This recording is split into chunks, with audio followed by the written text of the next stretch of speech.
So this morning we're at Wells and we're going to be doing the Wells City 10K. So the race starts at 11 o'clock and we've got here pretty early. We don't know the area, so we wanted to park, make sure we had a space, and now we're going to collect our numbers in front of the town hall.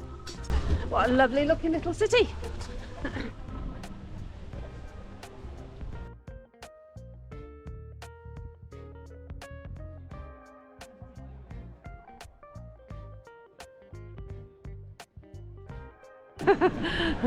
Number 40 and 41, just our age. So it's pretty windy today. We're off for a strong tempo run. This is part of the Somerset Road Race Series, and I think it's the Somerset County Championships too. So lots of people racing flat out today. We're going to enjoy the course in this beautiful picturesque part of the country. It's actually a festival of running this. I think there's 3 races. There's a kids 1.2k fun run, there's a 5k, and there's a 10k which we're doing, which is the last of the 3 races. Race organised by Wells City Harriers, one of the top running clubs in the southwest. Very competitive, some fine runners over the years, and great success in team competitions.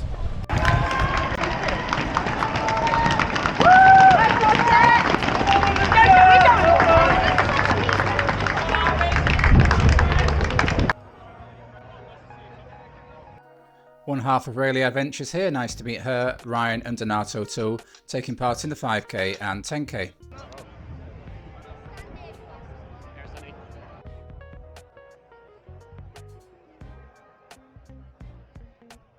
Quick trainer check. I think I spy some Street Fly 2s there.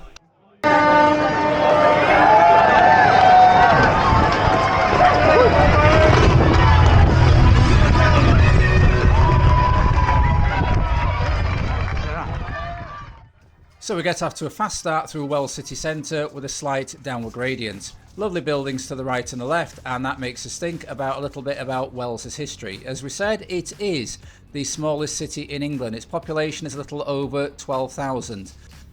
Obviously, the reason it has city status is because of its wonderful cathedral. And it gets its name from, guess what? Having 3 wells within the confines of the old city. There's a lovely atmosphere as we run through these ancient streets of Wells City. Yeah, probably far superior to the atmosphere that would have been here in 1642 when the city was under siege from parliamentarian troops. Eventually the royalists had to vacate the city, and the cathedral was used for stabling horses of the parliamentarian army. So back to the race, and we've set off and we're just inside the 50-minute 10k pace. Yeah, big session in the middle of the week. I went at parkrun slightly hard yesterday, so content to use this as a progressive tempo run and enjoy the scenery around this lovely city. And yes, I also wanted to pick it up in the second half and run comfortable in the first half. Obviously, John's going to be running much more comfortable than I am, but I was feeling very comfortable at this stage. 50-minute pace was well within my comfort zone. Very good. Back to the history lesson. Again, in 1685, the cathedral came under attack. It was attacked by people angry at the established church during the Monmouth Rebellion. Lead was taken from the roof and melted down into bullets, and once again horses were stabled inside the cathedral building. Yeah, small city, but at one point it did have 3 railway stations. None are left now, but later in this race you'll see us running along a part of an old railway track bed. So, famous people to have come from Wells. Well, the one standout for me was a man called Harry Patch, who was the last survivor of the trenches of the First World War on the British side, and he died in 2009, I think, but, wrote a book about his experiences and was very much admired as one of the last voices of the Great War. Some amazing history there by John. So back to the race again. So today, yes, as I said, I'm using this as a tempo run. I did a tempo park run yesterday as well, and it's all in preparation for my half marathon in Swansea in 2 weeks' time. Sometimes it's just nice to take your foot off the pedal a little bit, that racing pedal, and use a race for different purposes. And today I'm using that race as a hard training run for that half marathon. I'm hoping that when I get to Swansea, that running at the pace I'm running today will feel a bit more comfortable during the half marathon. So that will probably be a pace of around 7:30-minute mile in, maybe a bit quicker. We'll see how I feel on the day.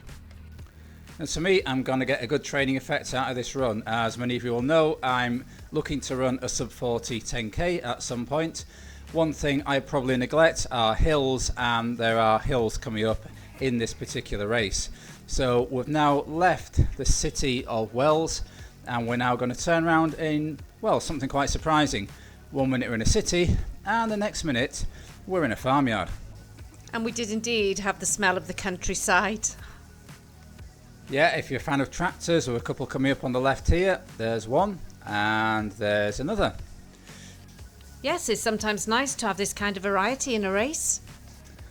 Yes, as we said, we're looking to run around 50-minute pace. You can tell we're running around 50-minute pace because there is the 50-minute pacer provided by the host club. So thank you, Wells City Harriers. We could obviously track our own paces on our Coros and Garmins, but that gave us a broad idea that we were around the pace we wanted to be.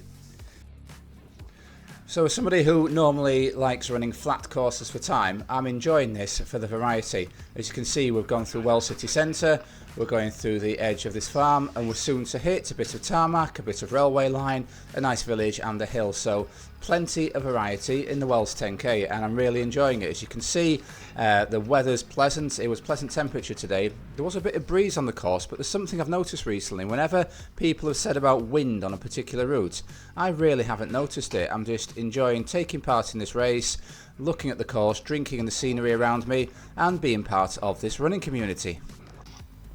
So yes, today isn't about running for a time, it's about the time we're having.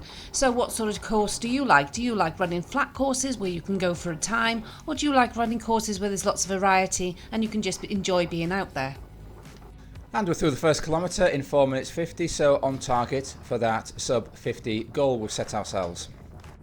So out to the farmyard now, onto a little bit of trail. What's coming next? Lovely stuff. Keep it going. Great encouragement from the marshals there. We're now onto a little bit of trail. I think we run along this for a bit and then we hit, we're by the side of a road. So at this stage, feeling very, very comfortable. And although we said earlier that we're going to try and break 50 minutes, it's no big deal, and not really monitoring the watch and running by feel. I think this is my kind of tempo pace, and I know what that feels like. So when John said to me, shall we break 50 minutes? I said yes. He said, do you want to follow the 50-minute pace? I said, no, I'll do it my own way. Now this feels like home from home. We are now running along an old railway line.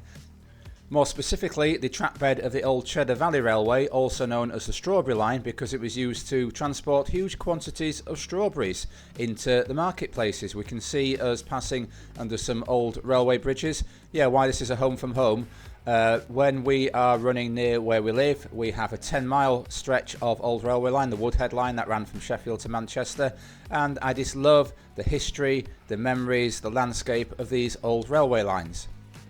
In fact, so much do we love running and walking along old railway lines, we have another channel devoted entirely to our history, walks and rambles, so if you'd like to subscribe to that, we'd love to have you there too.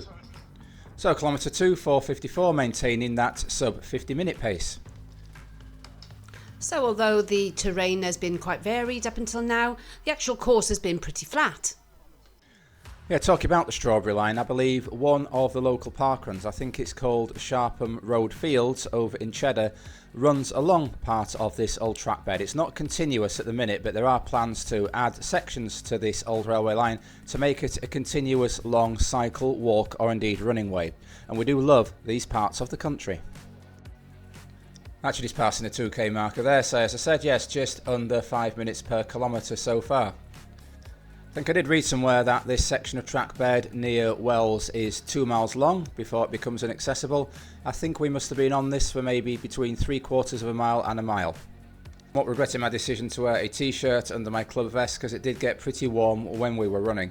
So we're off the railway track bed now, going under a bridge which carried the railway over this lane, and we're coming into a picturesque little village. So this village is called Dulcote or Dulcot. Maybe one of you can let us know what the proper pronunciation for it is.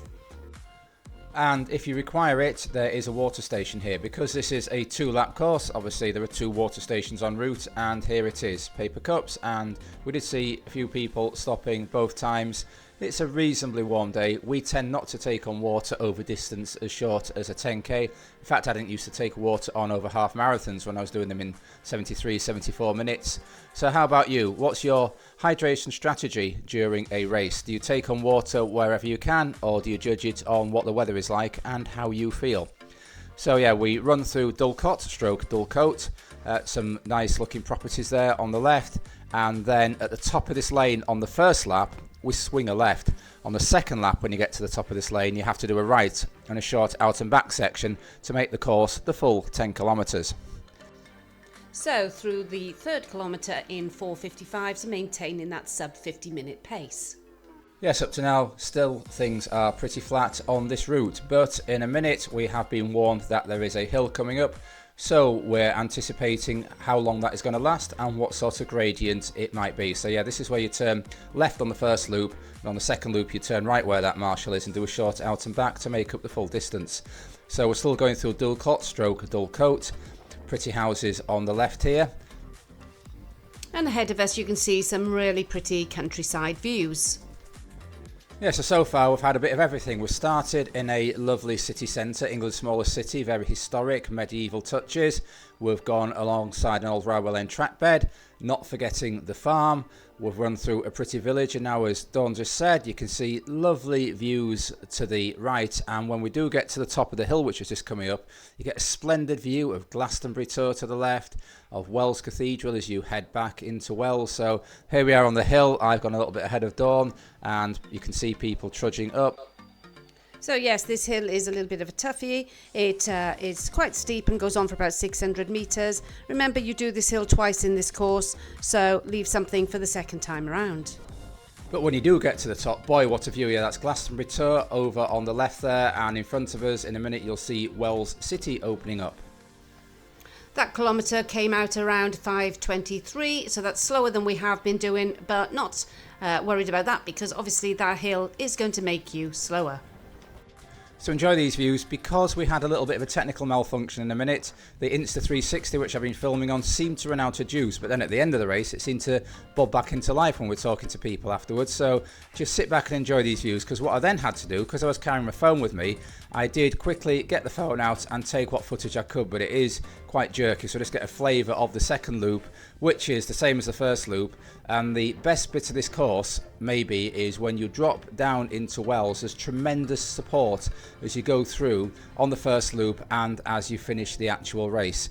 Now, one thing I did notice as we ran through Wells, I have a keen eye for history, as many of you know, I did notice a plaque by the side of a cricket ground that said that the famous cricketer W.G. Grace from the Victorian era played at that ground in Wells. What goes up must come down, and there's a magnificent down sweeping into the city with those fantastic views that John has described in this race. So switching to my phone footage now, apologies it's a bit jerky, but I had to think quick to get some footage. We are now skirting round the outside of the city of Wells. And at this point the support was absolutely electric. Crowds had turned out to cheer on all the runners. You can see the walls there and a moat around where the Bishop's Castle was. And now we are back out on the second loop. Dawn is enjoying life. This is the out and back bit we mentioned as you've gone through the village of Dulcote, and going up that hill again, people hunching into it, and then the magnificent views of Wells Cathedral in front. Pacing update, pretty much the same as the first loop, and kilometre 9 obviously a lot slower as kilometre 4 was. As this is a training run and it's quite hilly, I went for the Adizero Pro 4s, did me well today. What would you run a 10k in on a course like this? Let us know in the comments below. So we're now dropping down back into the city of Wells, take that left turn again, and this is where, as I said on the first loop, it really comes to life, absolutely electric atmosphere as we approach the finishing line in the centre of Wells. It really is a magnificent place to finish a 10k race. I decided to push on in the last kilometre to hopefully replicate how I'll feel in the half marathon in 2 weeks' time.